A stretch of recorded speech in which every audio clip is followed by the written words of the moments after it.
Ny mofinaina isan'andro atolotry ny mpitandrina rakotina valina maoly.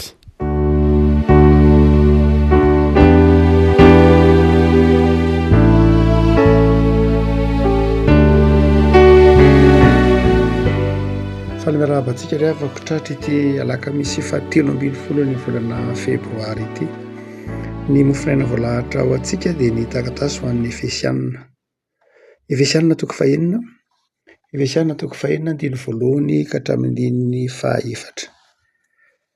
Efesianina toko fahenina andiny voalohany ka hatramin'ny fahaefatra. Vakiana amin'ny anaran'i Jesosy. Anaka maneke ny ray sy ny reninareo ao amin'ny Tompo, fa marina izany. Manaja ny ray sy ny reninao fa izany ny didy voalohany misy teny fikasana mba hahita soa ianao sy ho maro andro ambonin'ny tany. Ary ianareo ray aza mampatezitra ny zanakareo fa tezao amin'ny famaizana sy ny fananaran'ny Tompo izy. Ray masino, manamasinana amin'ny fahamarinana ny teninao no fahamarinana. Amen. Ao anatin'ny herinandron'ny fianakaviana moa isika ry havako dia izay soratra masina no menantsika amin'ity alakamisy ity dia mikasika ny fanajana ray aman-dreny. Ny didy izay voaresaka eto dia ny didy 5 no anorenan'i Paoly izany fampianarana izany didy 5. Didy fol'Andriamanitra moa hitantsika amin'ny bokin'ny Eksodosy toko 20 dia miresaka manokana momba ny ireo didy 10 izay fototra iorenana ireo didy 320 sy 100 ao amin'ny testamenta taloha. Arak'izay nampianarina antsika tany amin'ny katekimena dia mizara roa ny didy 10 ary miverina aza hoe nisoratana tamina takela-bato anankiroa izy ireo. Io didy 10 io arak'izay niresahana tamintsika fampatsiahivana, arak'izay niresahana tamintsika dia io didy 10 io dia miresaka ny fifandraisan'ny olona amin'Andriamanitra sy ny fifandraisan'ny olona amin'ny mpiara-belona aminy. Ilay takela-bato voalohany izany ilay tablety voalohany dia miresaka ny fifandraisan'ny olona amin'Andriamanitra. Ahoana ny zavatra, ny fomba, ny fototra iorenan'ny fanompoantsika n'Andriamanitra. Mpanompon'Andriamanitra isika, noharian'Andriamanitra, nataon'Andriamanitra misy hanompo azy. Dia ahoana na inona ny fototra iorenana izany fifandraisantsika amin'Andriamanitra izany.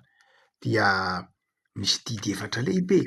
Izay hitantsika voalohany indrindra dia ny hoe aza manan'Andriamanitra hafa fa izao ihany. Izay ny didy voalohany.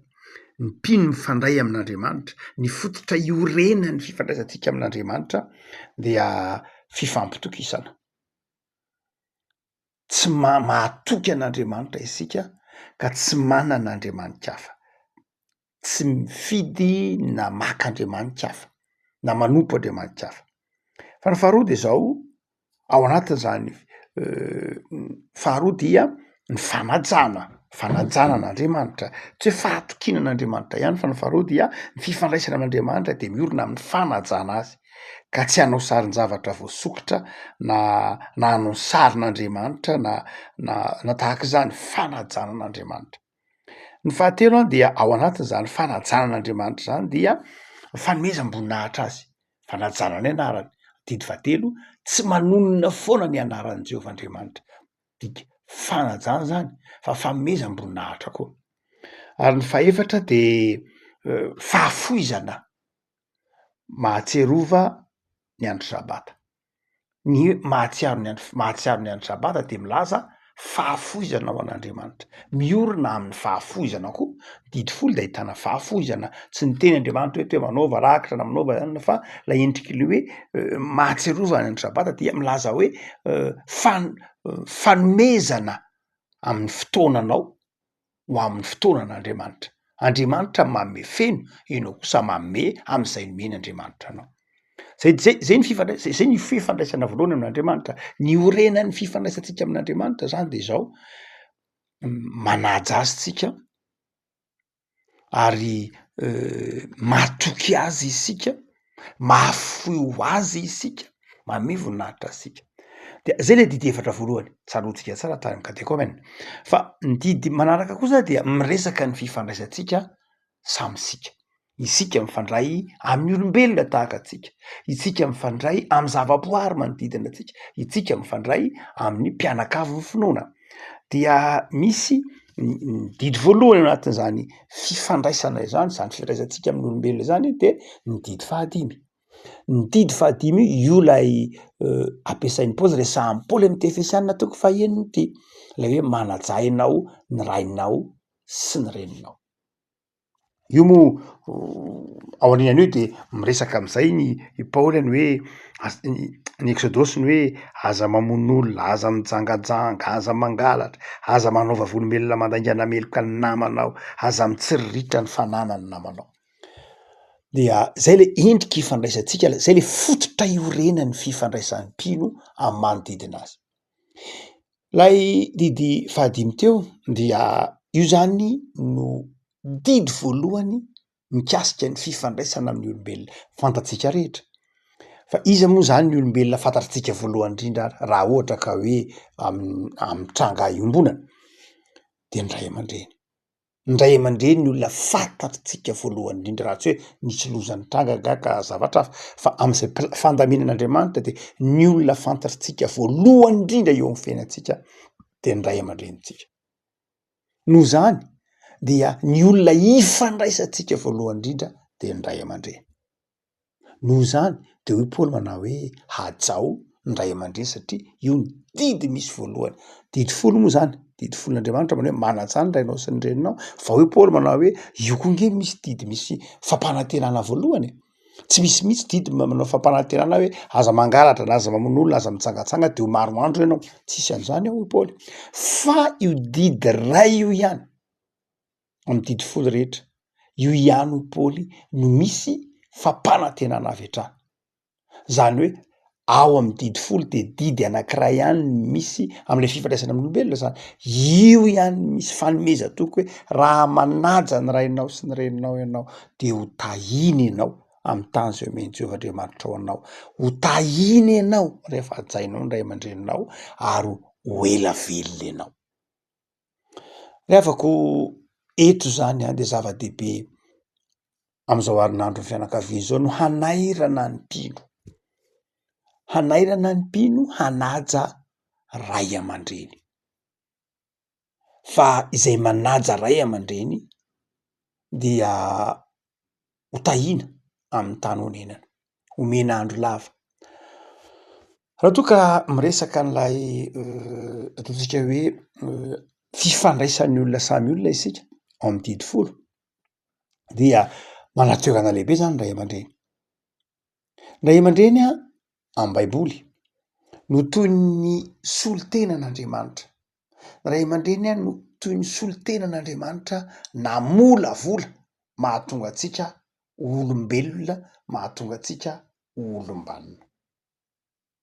Azon'Andriamanitra atao raha ohatra nge ka hoe amaha-Andriamanitra n'Andriamanitra, azon'Andriamanitra atao tonga de hoe olon-dehibe tsika. Fa ninian'Andriamanitra nampandalovana taminy hoe tany akibo aloha de teraka de mitombo de tonga olon-dehibe. Nomen'Andriamanitra, nasian'Andriamanitra zay lalana zay ny fiainan'ny zanak'olombelona. Azon'Andriamanitra ny atao tsara amaha-Andriamanitra azy amin'ny fomba tsy haitsika eritreretina no avy hatrany de olon-dehibe. Ahoana moa tsy ahavitan'Andriamanitra an'izany? Fa fantatr'Andriamanitra fa ilaina ilay fitombona, ilaina lay fivelarana tsikelikely, ary ilaina lay fanabeazan'ny ray aman-dreny. Satria ny fanabeazany ny ray aman-dreny ny zanaka dia tsy hoe manome sakafo ihany, iny eo moa mazava hoazy, biby ara mahalala manome sakafo, fa ilay hoe ilay toe-po volavolain'ilay ray aman-dreny amin'ny zanaka de manjary mahatonga ny zanaka mahafantatra ny dikany antsoina hoe fitiavana. Manjary mahay manome lanja ny hasaribidin'ny fifandraisan'ny samy olombelona. Eo anivon'ny tokantrano, eo anivon'ny fitiavan'ny ray aman-dreny no ianaran'ny olombelona ny hoe fisokafana amin'ny hafa. Ao anatin'izany ao anatin'ny fitiavan'ny ray aman-dreny io no ianaran'ny ankizy, no ianaran'ny zanaka zany antsoina hoe manome sy mandray zany. Ao anatin'izany fitiavana ny ray aman-dreny zany no ianaran'ny ankiziny zany hoe mandray maimai-poana. Ary sarobidy zany lay hoe lay fitiavany ray aman-dreny. Zay mahatonga ny hoe tahaka ny solon-tenan'Andriamanitra mihitsy etỳ ambonin'ny tany ny ray aman-dreny. Tsy Andriamanitra akory izy mazava ho azy. Fa izao toy ny solon-tenan'Andriamanitra namelona sy nikarakara, nampianatra an'izany hoe fitiavana, nampianatra an'izany hoe fifaliana, nampianatra an'izany hoe miaina eo anivon'ny mpiarabelona. Zava-dehibe ary ny toeran'ny ray aman-dreny ao anatin'ny Baiboly, ary sarotiny amin'ny anajan'ny ankizy ny ray aman-dreny ny Baiboly. Asa ianao raha mahatadidy ilay tsenjery moa e tsenjery fanaontsika tany amin'ny primaire, tany amin'ny mbola sekoly asa tam'izany moa mbola hoe classe de 8e na classe de 9e ny filaza azy. Dia tam'izany fotoana zany rehefa tsy mahay an'le tsenjery de kapohana am'le règle vy, tsy tena vy moa izy fa aluminium. Miresaka momba ny dada sy neny, saika na ny olon-dehibe rehetra ary de mahatadidy an'iny tsenjery iny satria tahaka ny tsenjery nosoratany Dox, tahaka ny tsenjery nosoratany Jean Larivony, raha tsy diso aho Robert Ralande ngamba nanoratra an'ilay tononkalo hoe dada sy neny, dada malala sy neniko izay, de fola damosiny ery taminay, neny nitaizan'ny babo nanasa, dada isan'andro torovana miasa. Izao ny tomady tsy tena salama, i dada ny vizana be ny karama. Izao ny olombanona sady endry tsara, i neny ny sasatra ny karakara. Mba inona kosa no valiko reny, fitiava-tsy ritra ny dada sy neny, manaraka tsara zay anatro meny, de mivavaka ho azy ny valim-babe. Mahatadidy an'izay daholo ny ankabeazantsika rehetra na de efa atao hoe 30-40 taona teo aoriana aza. Reny de nikolo ny fiarahamonina de nikolo ny tao anatin'ny ankizy ny fitiavana, ny fanajana ray aman-dreny. Ary tsy hoe mandeha ho azy tsinona ho an'ny ankizy ny fanajana ray aman-dreny, fa zavatra beazina sy koloana raha teo koa. Ary tsy mandeha ho azy koa ao anatin'ny ankizy ny hoe tia olona, tia fihavana na tia mpiarabelona raha tsy nisy ray aman-dreny nikolo sy nitaiza an'izany. Da eto ary ny Baiboly manafatra hoe ho anareo zanaka, ajaon'ny ray aman-dreny. Raha miteny hoe manaja ny Baiboly eto dia farafahakeliny milaza zavatra 3 lehibe hoe manaja ny ray sy ny reninao. Voalohany teny hoe manaja dia manome voninahitra. Zany hoe raha miteny hoe manome voninahitra de tsy mampitondra henatra. Raha manao zany hoe manaja ny rainao sy ny reninao de izao midika hoe aza ampitondraina henatra izy.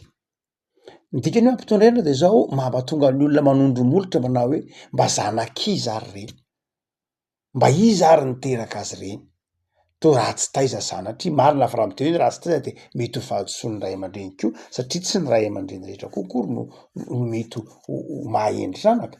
Marina ange ny tenin'ny Freud, Sigmund Freud zay nazava fa hoe raha resaka fanabeazana no resahana, éducation no resahana de zao tena efa samy nanao fahadisoana. Zany hoe mety ho diso daholo ny olona am'ty fanabeazana ty, fa tsy voatery hoe io tsinona tsy misy recette manokana, fa fifandraisana ny fanabeazana. No zany de mety ho diso ny ray aman-dreny, mety misy zavatra tsy feny vandrakariva omeny, fa tsy manafoana na inona mihitsy zany ny am'izay tokony hanajany ny zanaka ny ray aman-dreny. Lay miteny hoe manaja ho tsika teto izao mahatonga ny ray aman-dreny tsy hiondrika eo anatrehan'ny fiarahamonina, fa mahatonga azy mitraka tsara, mahatonga azy mijoro tsara, satria mahazo voninahitra na tsy mahazo tondromolotra fa hoajain-janaka, mahatonga fanajana, fanomezam-boninahitra. Fa ny faharoa, raha miteny koa hoe manaja ny rainao sy ny reninao, tsy hoe manome voninahitra ihany, fa ny dikany hoe manaja koa de izao milaza fanekena, fankatoavana. Mahafinaritra amin'ny Toro Malagasy raha mbola ao ambany tafon-tranon'ny ray aman-dreny ny zaza de zaza foana izy. Raha mbola ambany tafon-tranon'ny ray aman-dreny izy na 15 taona izy, na 20 taona izy, na 30 taona izy, na 40 taona ary izy, raha mbola ao ambany tafon-tranon'ny ray aman-dreny izy de zaza mandrakariva. Rehefa manambady izy, zay izy vao lehibe. Fa na lehibe azy izy dia tao amin'ny soratra masina mandrakariva, anaja ray aman-dreny mandrakariva. Ary maika moa fa mbola ao ambany tafitranony ray aman-dreny izy, de izao ilaina takina aminy ny fankatoavana. Fankatoavana ny teny ray aman-dreny. Le teny hoe manenkeza averin'ny Paoly amin'ny Efesianina eo, tsy hoe midika nge hoe tsy maintsy zay tiany ray aman-dreny no atao tsy zay loatra. Ray aman-dreny nge tsy anjely, ngamoa ny ray aman-dreny anjely tahaka anao tsy anjely koa, tahaka anao mety diso koa de mety ho diso koa ny ray aman-dreny. Fa izao ekena izy, ekena amin'ny lafiny hoe tsy mikiomy, tsy mitahiry alahelo, tsy miritona, tsy mivazavaza, tsy mandositra, tsy manao anterisetra rehefa ohatra ka miteny ny ray aman-dreny fa mila enona. Misy tononkalo anankiray indray manao an'le hoe aza vela fotsorora, tsarotsika koa iny tononkalo iny satria indraindray de fotsorora ny ray aman-dreny, miteny ny tanora ankehitriny na miteny ny zanaka. Indrindra rehefa am'izao andro ankehitriny zao moa ny fahalalan'ny ray aman-dreny sy ny zanaka indraindray tsy mitovy fatra, tsy mitovy satria génération samy hafa, de tsy mitovy ny fatran'ny fahalalana. Tsy mitovy ny fatran'ny fahalalana ka any indraindray ny zanaka na ny tanora mety hanana ataontsika hoe fahasahiana hitsara ny ray aman-dreny, nareo koa efa nilaozan'ny toetrandro, nareo koa zany foana, nareo koa tsy maintsy mahita tenenina foana, nareo koa andrandray raha mety hatsiaro mihitsy hoe ohatrany tsy tiany zay fa tenenina. Ny tokony atao an-tsain'ny ankizy de zao tsy misy ray aman-dreny tsy tia zanaka zany, tsy misy an'zany. Zavatra mandeha ho azy zany psikolojika zany zavatra ny ray aman-dreny de tia zanaka mandrakariva. Marina fa ny endrik'esehon'lay fitiavana an'lay zanaka indraindray no tsy azon'lay zanaka anga. Fa izao ny ray aman-dreny de tia zanaka. Raha mbola manaraka tsara tsy hoe mizahatra ohatra hoe mitranga manokana angamba, fa ny ray aman-dreny de tia zanaka. Noho zany dia ao anatin'ny matoa izy miteny mandrakariva, matoa izy milaza zavatra mandrakariva de zao tena ao anatin'lay tokotaniny hoe fitiavana lay izy. Satria ao anatin'ny tokotanin'ny fitiavana no tenenany ray aman-dreny de izao ilaina ny fanekena an'izay, ilaina ny fandraisana am'izay. Mety aminao le izy, raiso. Tsy mety aminao le izy de izao ajao izy ary io no nahatonga ny Taoly ny teny manao hoe io teny ray aman-dreny io nge io anatra ray aman-dreny io nge tahaka ny tsipakombalay, asa mora fantatry ny olona ankehitriny hoe manao ahoana zany ombilà zany rehefa mandaka. De hoy ny Taoly any mazava hoe tahaka ny tsipakombalay ny teny ray aman-dreny na ny anatra ray aman-dreny, raha voany iny ianao de tena mety ho faty mihitsy na mety haratra mihitsy, fa raha tsy voan'iny kosa ianao de zao mety fanina. Zany hoe ny anatra ray aman-dreny de zao raha ohatra ka noenonao de zao nahasoanao le izy, fa raha tsy noenonao le izy dia mety miteraka nenina indray. Noho zany de zava-dehibe ary lay teny hoe manaja midika fankatoavana, midika fiainona-mpanajana, tsy hoe tsy maintsy hamaly ianao, tsy hoe tsy maintsy hanamary teny ianao, eno fotsiny de ajao rehefa tonga amin'ny fotoana hoe hifampiresahana de ilaina ny miresaka. Eo Paoly no somary manampy kely amin'ny andiny manao hoe ary anareo ray kosa de zao rehefa mananatra an-janakareo nareo ray, rehefa miresaka amin-janakareo nareo ray de zao amin'ny famaizana sy ny fananaran'ny tompo izy. Ray aman-dreny zany de tena nomeny ny baiboly fahefana mihitsy hananatra. Ny ray aman-dreny tsy mananatra zany tsy ray aman-dreny ray aman-dreny tsy manafay zany ary ao anatin'ny baiboly tsy ray aman-dreny. Le famaizana ny mety samy manana ny endrika mety anaovany azy, mety ohatra hoe voasazy ianao tsy mahazo mandray telefona, tsy voasazy ianao tsy mahazo mijery tele, voasazy ianao tsy mahazo mandeha manao vakansa, voasazy ianao tsy mahazo manao piscine, fa zao ny ray aman-dreny tsy maintsy ilaina ny famaizana, ilain'ny olombelona ny famaizana, ilaina ny famaizana miatraika amin'ny nofo. N'Andriamanitra ary nanafay ny zanaka araka ny tenin'ny Petera manao ia zay zanaka tiana neny faiziny, fa tsy faizina de zaza sary, matoa ianao ampiataina, matoa ianao avelanao ny tany kibonao, zaza sary ianao, tsy tiana ny ahendry anao, fa raha tiana ny ahendry anao de zao anariny ianao. Noho zany meteza iaino anatra, meteza andray anatra. Bokinao bolina de manazava an'zany mihitsy manao hoe meteza miaino anatra e, meteza mihaino mianatra ray aman-dreny. Na ahoana marina fa tsy mety hitovy ny fatran'ny fahalalany ray aman-dreny sy ny zanaka. Ahoana moa no hitoviny? Mety tsy hitovy mihitsy, na ny elanelana ny teknôlôjia sy ny tahaka zany mety tsy hitovy, mety manatombo ny ray aman-dreny, manatombo ny zanaka fa tsy zany ny olana akory. Fa izao zava-dehibe ny fifampiainoana, ny fifampiresahana, ary io fifampiresahana io no mahatonga fifampitokisana, mahatonga fifandraisana, ary mahatonga fivelaran'lay fitiavana, fifankatiavan'ny ray aman-dreny sy ny zanaka. Zay ny faharoa, ho tsika manao hoe raha miteny ny soratra masina hoe hajao ny ray aman-dreninao de milaza fanajana, milaza fankatoavana. Fa ny fahatelo lehibe koa raha miteny tsika manao hoe manajà ny rainao sy ny reninao, dia ny fahatelo de ny hoe mitandrina. Ny hoe mitandrina de zao tahaka ny hoe manaja zavatra, hoe manaja zavatra de tsy tiana ho simba, zavatra tahaka ny hoe zavatra mety ho mora simba, tsy tiana ho simba, tsy tiana haloto. De ny ray aman-dreny koa de zao mety misy fotoana io ray aman-dreny io enao no mikolokolo azy, enao no mitandrina azy mba tsy ho simba izy, mba tsy manana didy zany ny zanaka amin'ny fotoana anaja ny ray aman-dreny amin'ny lafiny hoe kolokoloanao izy amin'ny androm-pahalehibiazany, kolokoloanao izy amin'ny andron'ny fahatanorana mba tsy ho simba, mba tsy hoe arary fo, hiteraka hisy tension, hisy tebotebo, lasa marary saina, lasa sy ny tahaka zany vokatry ny mety ho ataon'ny ankizy. Be dehibe ny ray aman-dreny tahaka zany, be dehibe ny ray aman-dreny mamohy fo indraindray, mametra-panontaniana fa ahoana moa Andriamanitra, inona ny tena ataoko de ohatr'izao ny zanako, inona ny tena ataoko, lasa mahazo areti-po, mahazo areti-panahy, mety ho areti-tsaina, zay manjara tonga aretim-batana mihitsy ary indraindray ny ataon'ny zanaka amin'ny ray aman-dreny, satria tsy manaja izy.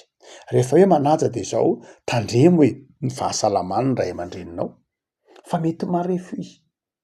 Zay mamarina le tonkalon'ny rahalanto teo le manao an'le hoe izaho ange ny tomady ozy, izaho ny tomady sy tena salama de i dada no vizana be ny karama, izaho ny olo-manina sady endry tsara, i neny ny sasatra ny karakara. Ary marina ny tenin'io tonkalo io hoe njary tadiavin'ny ray aman-dreny ange de zao hoe tsy hoe valim-babena omenao an'zao izy no omenao an'zao ity tonkalo haitsika tsenjera hatry ny fahazazy ty, no hoe mivavaka ho azy ny valim-babena ao anatin'lay fanajana ray aman-dreny de zao mivavaka ho azy, mivavaka ianao mba ho salama izy. Zay le hoe manaja, manao zay fitandremana sy fikolonany fahasalamany, manao zay hitandremana sy fikolonany finoany mba tonga azy iorina tsara. Marina fa hoe tsy hoe ny zanaka akory de tsy hoe hanompo ray aman-dreny, tsy zay loatra, fa manaja. Rehavako sarobidy aran'ny ray aman-dreny, tahaky ny mahasarobidy ny zanaka amin'ny ray aman-dreny, ny tokony ahatsiarovany zanaka fa sarobidy koa ny ray aman-dreny. Menaky ny aina ny tolo malagasy, menaky ny aina ny zanaka. Fa izao tokony ahatsiaro, raha miteny moa zany ny soratra masina, raha miteny ny tolo malagasy hoe menaky ny aina, dia ny ao anatin'ny saina zany de zao inona moa no misy ny menaka, ny vilany na ny tavoahangy na ny tavoara, ino no mitahiry ny menaka? De tahaka an'iny tavoara iny ny ray aman-dreny, tahaka an'iny sinibe na tahaka an'iny ataovy iny voatavo arivo-lahy mitahiry menaky iny le ray aman-dreny, menaky ny aina. De zao mety vaky ange iny voatavo arivo-lahy iny, mety vaky le tavoara, mitahiry an'le menaky le aina. Noho zany de zao ilaina ny mikolo azy, ilaina ny manaja azy, ilaina ny metraka azy amin'ny toerana tokony misy azy, sanatria tsy hoe moraly loatra, fa tena zava-dehibe ny hoe fanajana ray aman-dreny. Am'izao toetr'andro antsika zao moa, noho ny teknôlôjia, noho ny fahasarotam-piainana, de indraindray very zay fifanajana zay, indraindray very lasa indraindray tsy afa-mifampiresaka ny ray aman-dreny sy zanaka, indraindray rehefa mandeha ny ady hevitra de tsy maintsy feo miakatra ny hoeno, tsy maintsy varavahana mikatroka ny hoeno, na mety ho fisaraham-bazana mihitsy ary indraindray tsy afaka mifampiaino satria very lay fifampitokisana. Indraindray lasa tsy afaka manao hevitra intsony lasa tsy afaka mifanehohevitra intsony satria tsy mifampatoky satria tsy mifandray am-po ry havako. Jesosy Kristy tompo lay tena fampihavanana koa nefa ny ray aman-dreny sy ny zanaka. Jesoa ndray maka ny teny tamin'ny Maria hoe raha vehivavy indro ny zanakao. Eo am-pototry ny hazo fijaliana. Eo amin'ny hazo fijaliana Jesoa no niteny tamin'ny Maria hoe raha vehivavy eo indro ny zanakao.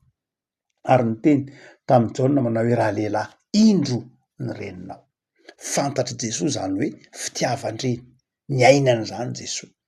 Ny ainan'izany Jesoa ary fantatry Jesoa matoa Jesoa nampandalovy tety ambony tany nampandalovina ny fahazazana de afaka mampianatra antsika tsara mihitsy ny fitiavan-dray aman-dreny. No zany ry havako aoka io hoe-pototry ny hazo fijaliana no ianarantsika rehetra ny fanetretena mba hahatonga hifanaja.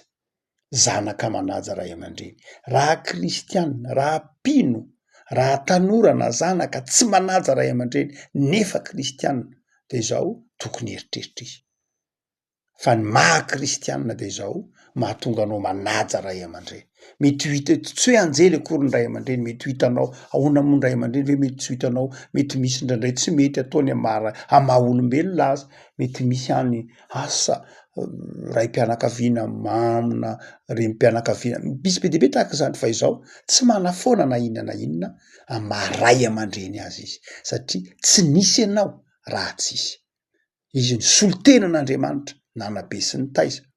Noho zany dia ajaitsika izy mentsika voninahitra izy ary io tsy ray aman-dreny niteraka ihany fa na ray aman-dreny am-panahy io na mpampianatra io na ray aman-dreny anivon'ny fiarahamonina de zao mendrika ajaina.